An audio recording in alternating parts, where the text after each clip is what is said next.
어떤 성탄절을 맞이해야 될 것인가 라고 하는 겁니다.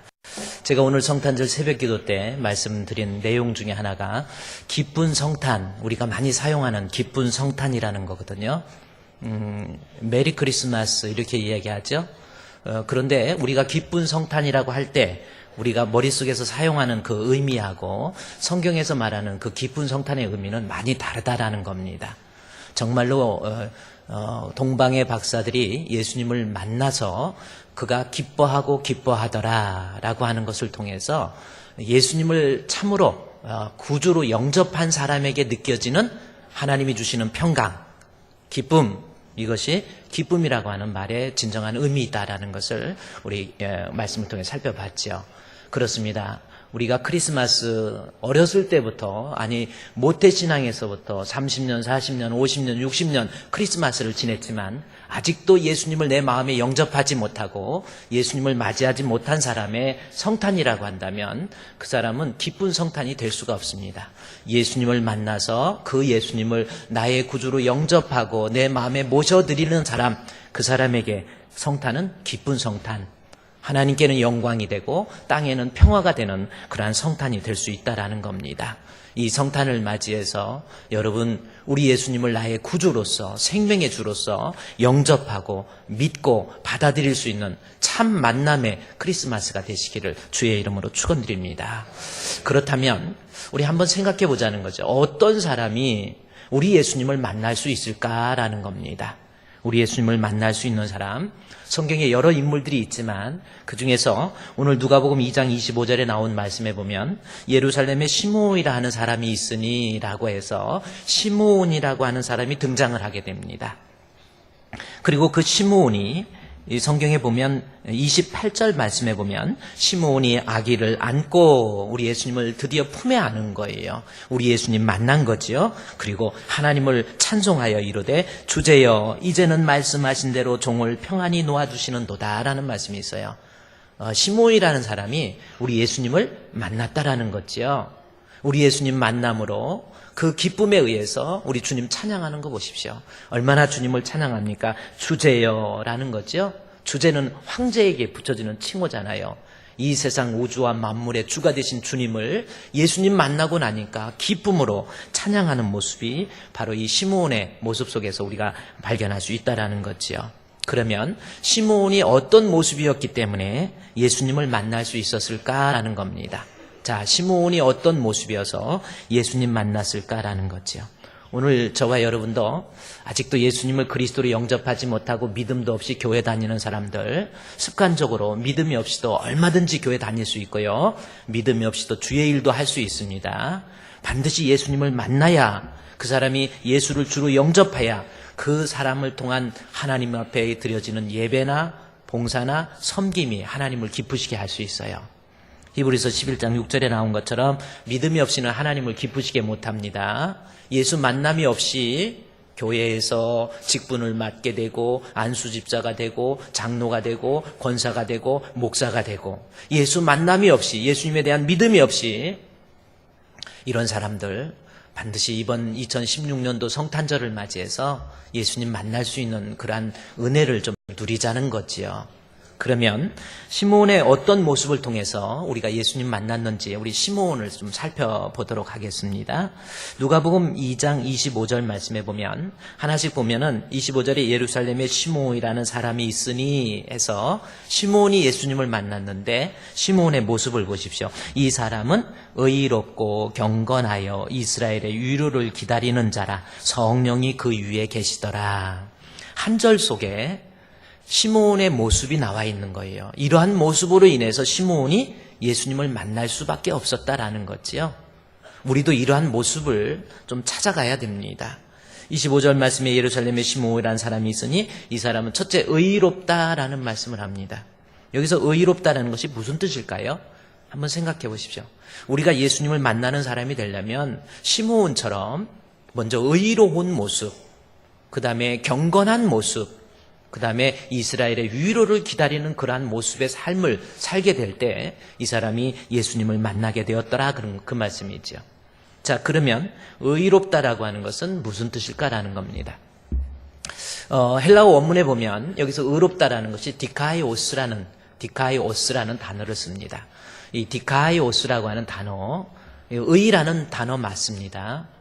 그런데 시므온이 디카이오스, 의롭다라는 단어가 바로 이 단어예요. 그런데 여기서 의라고 하는 것은 어떤 정의감 혹은 도덕적이고 윤리적인 의, 또 선함 이런 것들을 말하는 것이 아니라는 겁니다. 디카이오스라고 하는 단어는 그 뜻이 무슨 뜻이냐면, 물론 디카이오스에서 오스라는 단어를 통해서 의로운 자, 사람을 나타내는 오스를 쓴 거예요.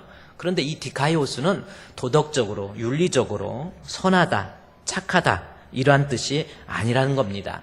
혹은 정의롭다 이러한 뜻이 아니라는 거예요. 이 뜻은 이 디카이오스는 종교적인 단어예요. 하나님과의 관계에 있어서 사용되는 종교적인 의의를 얘기하는 겁니다. 그런데 이 디카이오스는 종교적인 의의, 도덕적이고 윤리적인 의의가 아닌 종교적인 의의다, 그렇게 설명을 했는데, 그 종교적인 의의에 대해서 이 성경 앞장에 보면 누가복음 1장에 한번 가보십시오. 자, 의의가 그만큼 필요한 겁니다. 누가복음 1장에 있는 말씀에 보면 1장 6절 말씀에 샤가랴와 엘리사벳에 대해서 이야기하면서 누가복음 1장 6절 말씀에 이 두 사람이 하나님 앞에 의인이니 주의 모든 계명과 규례대로 흠이 없이 행하더라. 여기 의의가 나오죠. 이 두 사람이 하나님 앞에 의인 할 때 이 디카이오스라는 단어입니다. 디카이오스가 어떻게 사용되나 한번 보십시오. 하나님 앞에서, 그러니까 의인은 도덕적이고 윤리적인 의의가 아니라는 거죠. 하나님 앞에서 의인이라는 것을 말할 때 디카이오스라는 단어를 쓰는 거예요. 영어 성경에 봐도 in the sight of God, 하나님 앞에서 의의를 얘기하는, 그래서 제가 아까 종교적인 의의다라는 것을 얘기했죠. 그 다음에 보십시오. 하나님 앞에 의인이니 하면서 그 의의 모습이 주의 모든 계명과 규례대로 흠이 없이 행했다라는 말씀.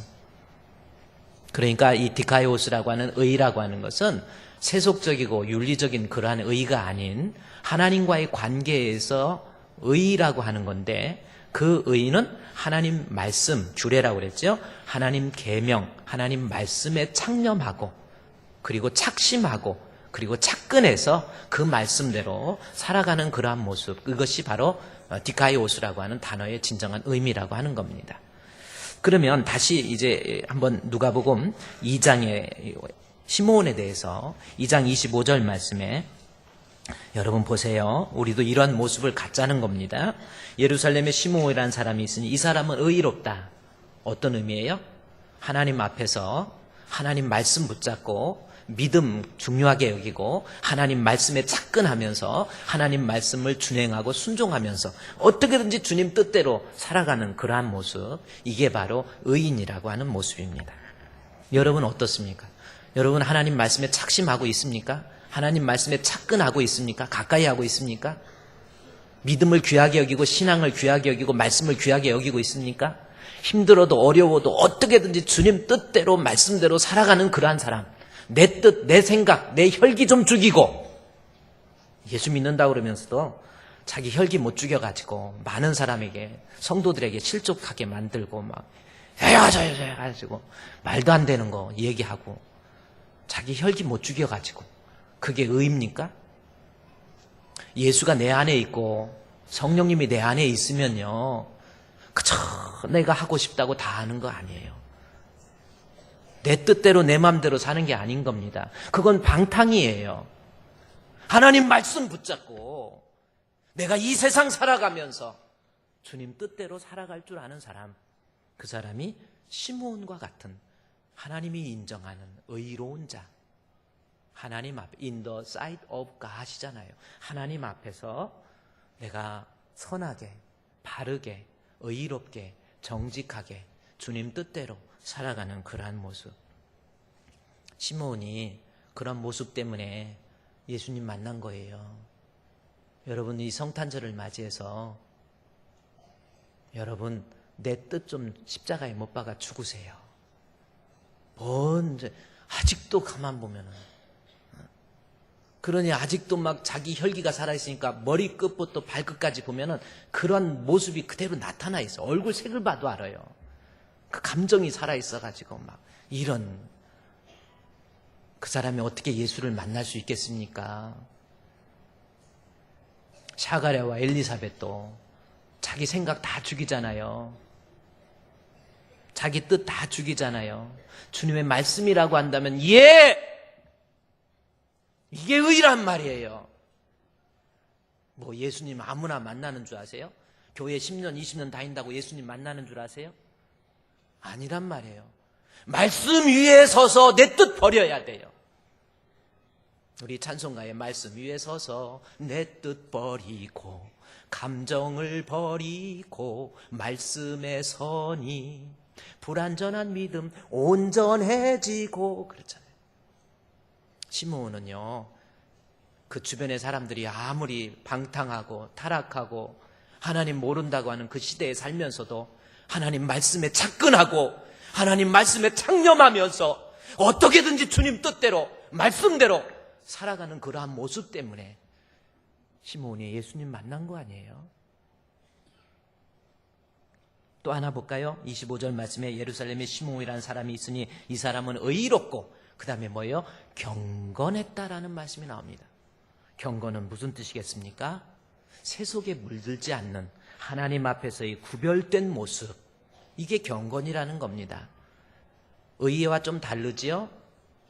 이것은 뭐예요? 내가 세속적이고 육신적이고 물질적이고 보이는 세상적인 그러한 모습이 아니라 영적이고, 그렇죠? 신앙적이고 이 세상보다는 천국을 더 사모하고 이러한 모습이 바로 경건한 모습이라고 하는 겁니다. 세상의 돈의 유혹에 막 찌들려가지고 어떻게 하면 내가 좀 물질적으로 부자 될까? 돈 때문에 울고 웃고 이런 거 말고 내 신앙적인 거, 믿음적인 거 놓고 하나님 혹시 내가 지옥 가면 어떻게 합니까? 영적인 것 때문에 울고 웃을 수 있는, 그래서 하나님 앞에 구별된 모습이에요. 세속에 물들지 않도록. 저도 기도하면서 그래요. 하나님, 늘 세속에 물들지 않는 하나님 앞에 인정받는 목사 되고 싶어요. 그런 기도 종종 합니다. 세속에 물들어가지고 막 세상적이고 물질적인 것만 추구하면서 살아가고 있다고 한다면 그 사람이 예수님 만날 수 있을까요? 영적인 신앙을 놓고 어떻게 하면 내가 영적으로 부자 될 수 있을까? 이런 거 놓고 고민도 하고 근심도 하고. 하나님 뜻대로 하는 근심이잖아요. 세상 것 때문에 한숨 쉬고 답답해할 것이 아니라 하나님의 뜻대로 하는 근심은 후회할 것이 없는 구원에 이르게 한다고 그랬죠? 시므온을 보십시오. 살아가면서 나 하나님으로부터 약속을 받아요. 네가 죽기 전에 예수님 반드시 만나고 죽겠다. 그 약속까지 받습니다. 그러면서 세속적이지를 않아요. 세상적인 것 좀 잃어버려도, 물질적인 것 좀 잃어버려도, 내가 가지고 있는 것 잃어버리는 한이 있다 할지라도 예수 잃어버리지 않겠다. 그러한 모습이 바로 시므온의 경건한 모습이었다라는 겁니다. 또 하나 더 볼까요? 우리가 예수님 의롭고 경건하여 뭐예요? 이스라엘의 위로를 기다렸다. 이게 또 무슨 뜻이냐는 거죠. 이스라엘의 위로를 기다렸다라고 하는 것은 상당히 중요한 의미입니다. 구약의 말씀에 나와 있는 것을 그대로 옮겨놓은 거예요. 이스라엘의 위로라고 하는 것은 이사야서 40장에 나와 있는 이사야의 예언을 통해서 이미 주신 말씀이에요. 장차 오실 메시아는 그 백성에게 위로가 될 것이다 라는 겁니다. 그래서 40장 1절에 너희 하나님이 이르시되 너희는 위로하라, 내 백성을 위로하라, 그 말씀이 나오죠. 이것은 장차 임할 메시아에게 주시는 하나님의 말씀이에요. 메시아의 예표라고 하는 겁니다. 이 땅에 오실 예수님이 어떤 분인가, 그의 백성에게 위로가 되시는 하나님이시라는 것을 우리에게 이야기하고 있다라는 거지요. 그러면서 그 위로의 내용이 뭔가, 바로 다음 절에 뭐라고 나와 있습니까? 너희는 예루살렘의 마을에 닿도록 말하며, 마지막 줄에 그의 모든 죄로 말미암아, 거기 보면 그 죄악의 사함을 받았느니라 말씀이 나오죠. 중간에 그 죄악의 사함을 받았다. 하나님의 위로, 이스라엘 백성에게 위로가 되시는 메시아는 어떤 위로냐? 첫째, 죄의 문제 해결이에요. 우리 예수님은 죄의 문제 해결입니다. 내 죄를 해결하기 위해서 이 땅에 오셔서, 여러분, 죄가 뭘로 해결될 수 있겠어요? 예레미야 2장 22절 말씀에 수다한 비누를 쓸지라도 오히려 내 죄는 그대로 있는 거예요. 죄를 해결할 수 있는 방법은 메시아 대신 예수님 외에는 방법이 없어요. 우리 찬송가에도 나의 죄를 씻기는 예수의 피밖에 없네. 다시 성케하기도 예수의 피밖에 없네. 그렇죠? 이사야 입술을 통해서 장차 오실 메시아는 하나님 그의 백성에게 위로가 되는데 그 위로의 내용이 죄의 문제의 해결이다라는 것을 우리에게 이야기해 주고 있다라는 거죠. 그러면 죄의 문제만 해결입니까? 다시 말해서 죄의 문제의 해결을 통해서 이 땅에 오실 메시아는 대제사장으로서의 직분을 이야기하고 있고요. 이사야서 40장 또 10절, 11절 말씀에 보면 또 기록되어 있습니다. 하나님의 위로가 이제 10절 말씀이에요. 이게 이사야서 40장 10절에 보라 주 여호와께서 장차 강한 자로 임하실 것이요 친히 그의 팔로 뭐예요? 다스린다라는 겁니다. 장차 오실 예수님 이사야 입술을 통해서 예언을 했어요. 보라 처녀가 잉태하여 아들을 낳을 것인데 그 예언과 함께 장차 오실 메시아는 거기 보니까 장차 임하실 것이요 친히 그의 팔로 다스리신다라는 겁니다. 대제사장으로서 죄의 문제 해결, 또 하나는 뭡니까? 왕으로서의 예수, 예수님 다스리신다라는 거지요. 여러분 지금 예수님이 여러분을 다스리고 있습니까? 주인이 누구예요 지금? 예수님이 나를 다스리고 통치하는 거 있는지. 그렇죠? 이 성탄절을 맞이해서 진정한 메시아는 죄의 문제 해결뿐만 아니라 나를 다스리고 통치하는 거예요. 예수 우리 왕이여 이곳에 오셔서 예수님이 나를 다스려야 돼요. 그렇죠? 나를 통치하는 겁니다. 주님 뜻대로 사는 거예요. 누가 뭐라고 해도 예수님이 나를 다스리는 거예요. 그게 백성의 위로로서 메시아고요. 마지막 줄 하나에 보면 그 다음 절 11절의 말씀에 보면 장차 오실 메시아에 대해서 그는 목자같이 양떼를 먹이시고 어린 양을 그 팔로 품에 안으시며 젖먹이는 암것들을 온순히 인도해 주신다라는 겁니다. 우리 장차 오실 예수님의 선지자 직분이에요. 하나님이 나를 인도해 주세요. 우리 예수님이 이 땅에 오실 예수님이 보세요. 내 죄를 없애기 위해서 십자가에 못 박혀 죽으셨지요. 지금도 성령을 통해서 나를 다스리고 계시지요. 우리를 장차 천국까지 그의 선지자로서 하나님의 뜻을 대언하면서 나로 하여금 의의 길로 바른 길로 평강의 길로 하나님이 인도해 주시는 그 메시아. 그게 바로 이스라엘의 위로입니다. 그러면 누가복음 2장 24절 5절 말씀 볼까요? 25절에 시므온은 의롭고 알았죠? 경건하고 그 다음에 뭐예요? 이스라엘의 위로, 다시 말해서 이 땅에 오실 메시아를 열망하는 거예요. 기다렸다라는 것이 디자이어 무슨 뜻입니까? 막 보고 싶어 미치겠어요. 이런 뜻입니다. 사모하는 거죠. 내가 이 땅에 살지만 나의 소망은 천국이에요. 지금 시므온이 그렇게 살았다라는 거, 열망이라는 거. 그 열망 어떻게 디자이어를 어떻게 표현해야 될까요? 막 보고 싶었다가 만나는 거예요. 그게 열망이라는 겁니다. 월남 전쟁이 이제 끝나잖아요. 월남 전쟁이 종식이 되니까 월남에 파병됐던 사랑하는 남편이 아내에게 편지를 하는 거예요. 편지해가지고 여보 내가 부산항에 내리는데 그때 내릴 때 내가 하얀 손수건을 흔들 테니까 그 많은 군인들 중에 하얀 손수건 흔드는 사람이 바로 나인 줄 구별하라고. 그래서 편지를 썼고 그랬더니 그 아내도 여보 나도 그러면 하얀 손수건을 흔들 테니까 당신이 배에서 그 많은 사람들이 나올 텐데 하얀 손수건 흔드는 사람이 바로 당신의 아내인 줄로 구별하세요. 그랬대요.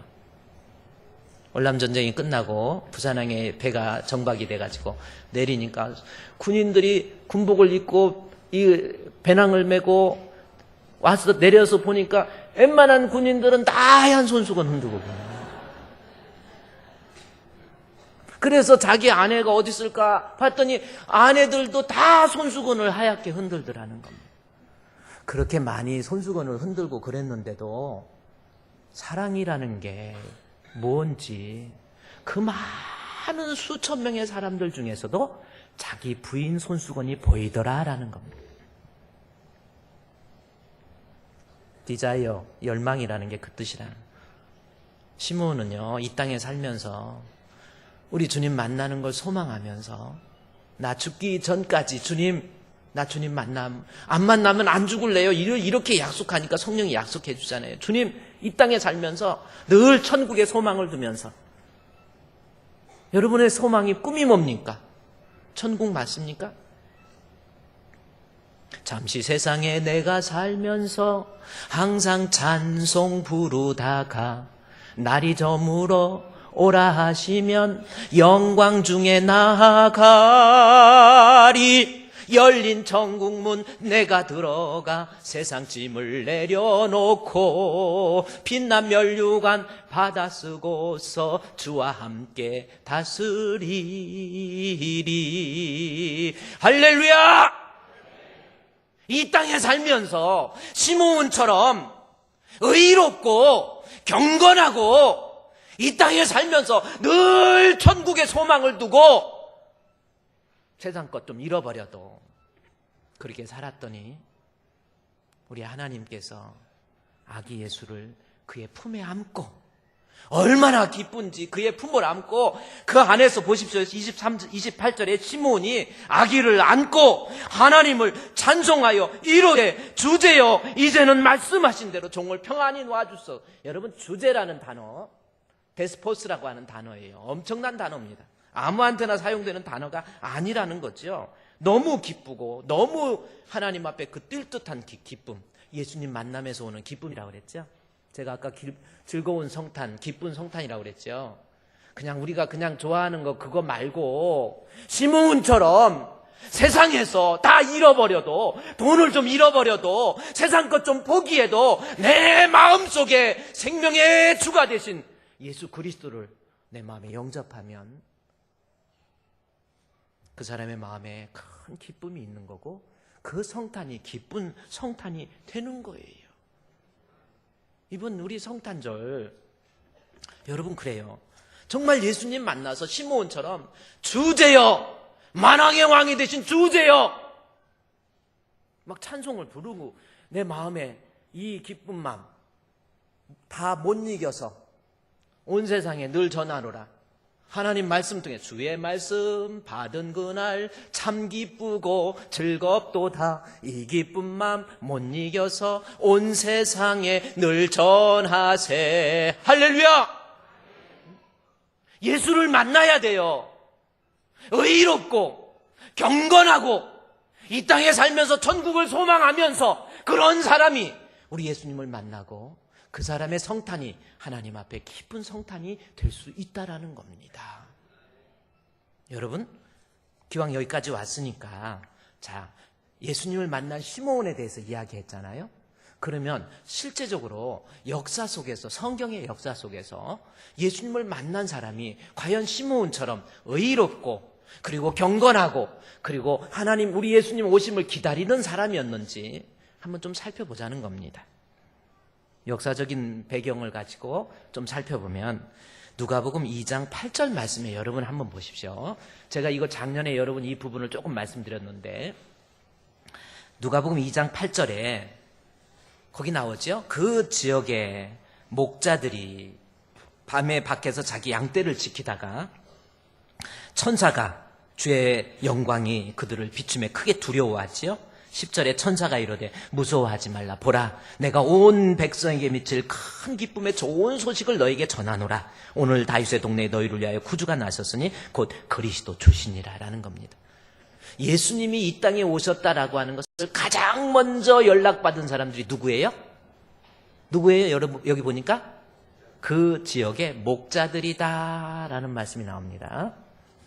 자, 이 목자라고 하는 거에 대해서 어떤 성경학자들은 예수님께서 그때 당시에 이름도 제대로 쓰지 못하고 그때 당시에 가장 천한 존재였던 목자들에게 오심으로 우리 예수님의 낮아지심, 우리 예수님의 겸손하신 부분, 그런 부분을 부각해서 설명합니다. 아니에요. 그러면 예수님은 그러면 좀 지위가 있고 이런 사람한테는 예수님이 아닙니까? 낮고 천한 부분을 강조하기 위해서 목자가 아니라는 겁니다. 또 어떤 사람은 이 목자들은 그때 당시에 글을 제대로 읽지 못하기 때문에 예수님의 이 땅에 오심에 대해서 그 진리의 순수성이 훼손되지 않고 가장 잘 전달될 수 있는 부분이 바로 아무 글도 모르는 목자들에게 전달하는 것이 그래서 복음의 순수성을 지키기 위해서 목자들에게 나타났다.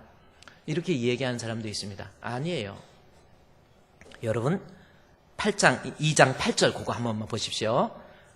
시므온처럼 어떻게 살았나 보십시오. 그 지역의 목자들이, 목자는 그 지역이라는 말을 강조하고 있습니다.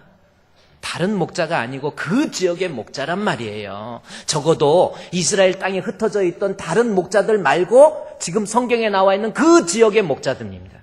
여기서 그 지역이라고 하는 것은 예루살렘에서 남쪽으로 3km, 4km 정도 떨어져 있는 곳입니다. 자, 그 지역은 어때요? 예루살렘에서 남쪽으로 약 4km 정도 떨어져 있는 곳이에요.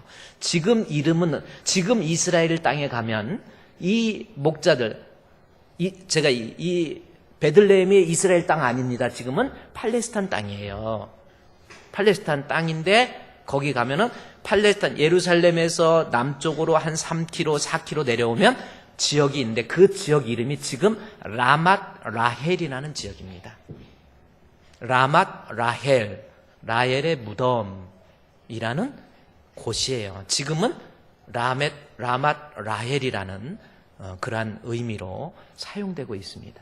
그래서 예루살렘에서 남쪽으로 4km 정도에 지금 가면 라맛 라헬. 근데 라맛 라헬에 가보면 지금 제가 이제 지도를 그 지역에 있는 목자라니까 지금 이 사람 목자가 어떤 사람인가를 알기 위해서는 그 지역에 어떤 특징을 가졌는가를 알아야 되는데 지도에 보면 라맛 라헬이라고 하는 지역이 예루살렘에서 4km 정도 떨어져 있는 곳에 있어요. 그런데 그 라맛 라헬이라는 곳이 구약 시대의 이름은 뭐였냐면 베닥게렘이에요. 지금 사용될 때는 라맛 라헬이지만 옛날에 거기 이스라엘 땅에 지금도 가보면 그 라맛 라헬하고 그 밑에다가 베닥게렘이라고 써놨습니다. 그러면 이 목자들은 베닥게렘 지역의 목자들이라는 겁니다. 그러면 베닥게렘이라는 것이 구약시대 때 어떤 의미가 있는지 요거는 여러분이 좀 찾아봐야 됩니다. 먼저 느헤미야서에 가보면 느헤미야서 3장 여러분이 한번 요거는 느헤미야서 3장 참 정말 이 목자들이 보통 사람들이 아니라는 거예요. 에스라, 느헤미야, 에스더 그랬죠? 느헤미야서 3장. 자, 못 찾았으면 앞을 보세요. 자, 베닥게렘이라는 것을 알았어요. 그 지역이 베닥게렘이라는 겁니다. 그런데 느헤미야서 3장 14절 말씀해 보니까 분문은 베닥게렘 지방을 다스리는 베닥게렘이 나오죠? 그런데 분문, 예루살렘의 문을 만드는데 동문, 서문 막 문이 있잖아요. 우리 옛날에 조선시대에도 남대문, 동대문, 서소문 그 다음에 있었잖아요. 옛날에 그 청와대 뒤쪽에 보면은 지금도 문이 하나 있는데 그 문이 뭐냐면 시구문이라는 곳이 있습니다. 시구문이 뭐예요? 그 성 안에서 사람이 죽으면 시체가 나가는 문이에요. 옛날에는 문을 아무나 구별 없이 막 나가는 게 아니란 말이에요. 사람이 죽었을 때, 동물이 죽었을 때 시체가 나가는 문이 따로 있습니다. 시구문이라는 겁니다. 시구창이 아니고 시구문. 그렇죠? 근데 여기 분문은 예루살렘에 분문이란 동문, 서문이 있는데 분문이 있어요. 분문이 무슨 문인지 아세요? 조금 좀 그렇지만 똥문이라는 겁니다. 그러니까 예루살렘 성 안에서 인분이나 짐승들의 똥을 처리해야 될 거 아니에요? 그 분을 처리할 때 처리해서 가지고 나가는 분이 분문이에요.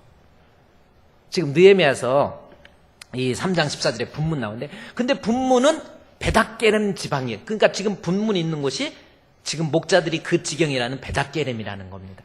근데 그 베닥게렘이 뭔가 봤더니 베닥게렘 지방을 다스리는 레갑의 아들. 야, 레갑.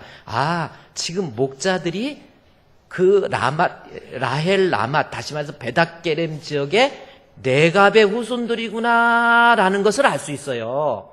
그러니까 목자들이 보통 사람이 아니라는 거예요.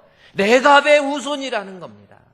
그러면 자, 레갑의 후손들은 어떤 사람인가? 이것도 너무 중요한 겁니다. 에레미야 35장에 말씀해 보니까, 자, 에레미야 35장 그냥 성경 보면 됩니다. 에레미야 35장 1절 말씀에, 자, 보세요. 자, 레갑이 이제 나오는데 35장 1절 이제 화면을 보세요.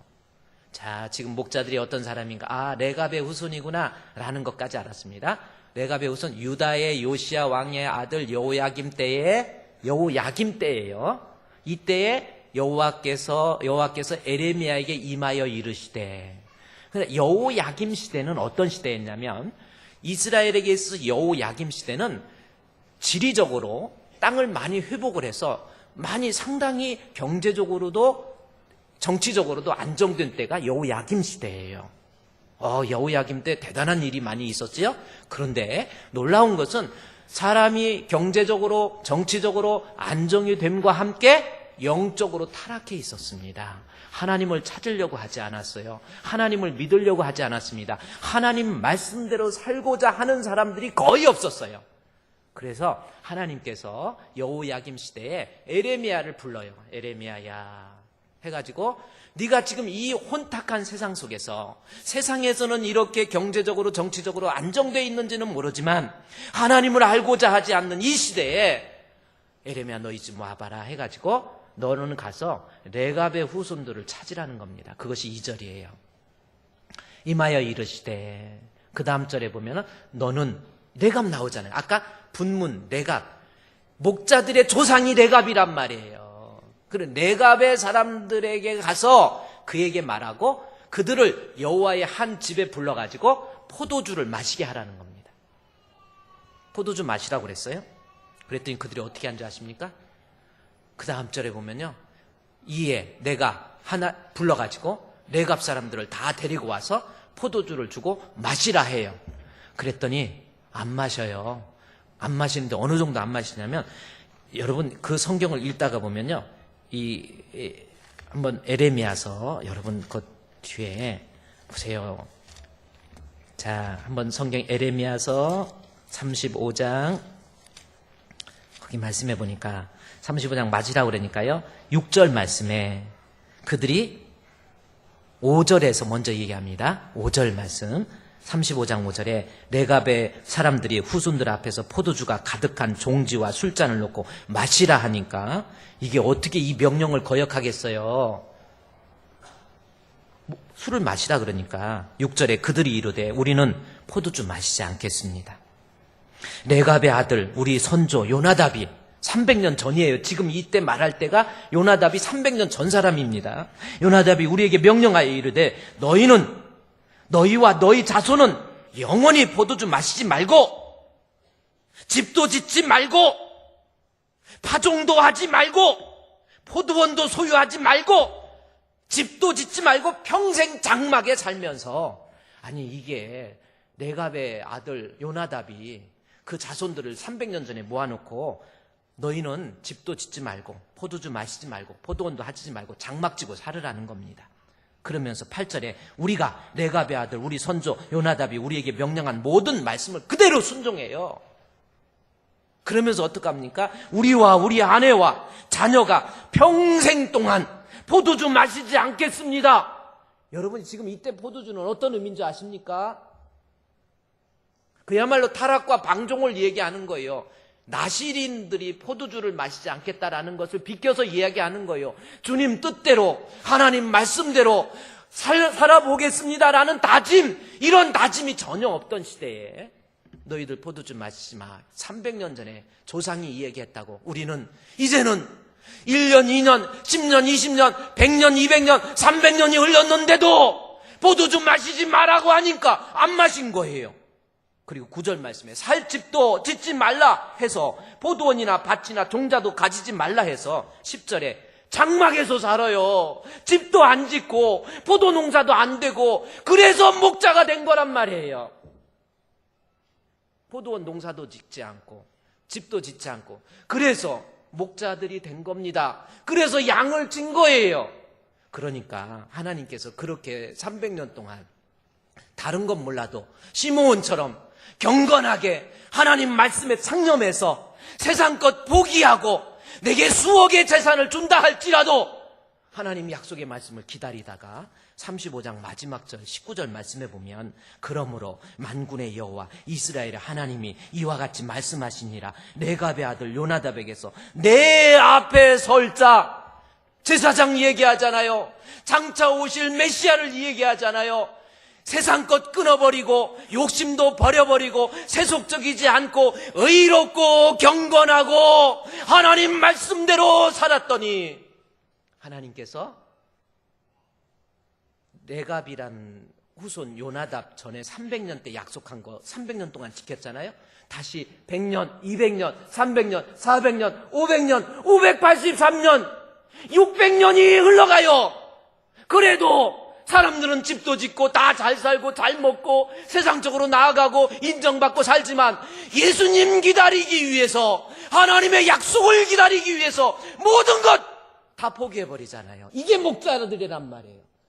어디 목자들이 천한 사람입니까? 못 배운 사람들이에요? 가난한 사람이기 때문에 예수님이 찾아왔습니까? 그거 아닙니다. 시므온처럼 하나님 앞에 의롭고 누가 뭐라고 해도 하나님 말씀에 창념하면서 주님 뜻대로 주님 말씀대로 살아가는 거예요. 우리 그렇게 살아봅시다. 우리 주품교회 명품교회잖아요. 정말 하나님 앞에 정직하게 하나님의 심판 생각하면서 그래요. 세상 나 집 안 짓고 천막 짓고 살면서 하나님 약속 기다릴 수 있습니까? 그래서 돈 벌어서 잘 먹고 잘 사는 것만 꿈꾸지 마시고 우리 주님의 약속의 말씀 기다리면서 우리의 진정한 위로가 되신 예수님 기다리면서 목자처럼 비참하게 살다가 결국 예수님을 맞이하는 목자들의 모습 결국 시므온 보십시오. 의롭고 경건하여 하나님의 위로를 기다리다가 때마침 유대의 결례에 의해서 아기 예수 성전에서 예수님 품에 안고 너무 기쁜 거예요. 이제 주의 종을 놓아주옵소서. 주제여 주여 주님.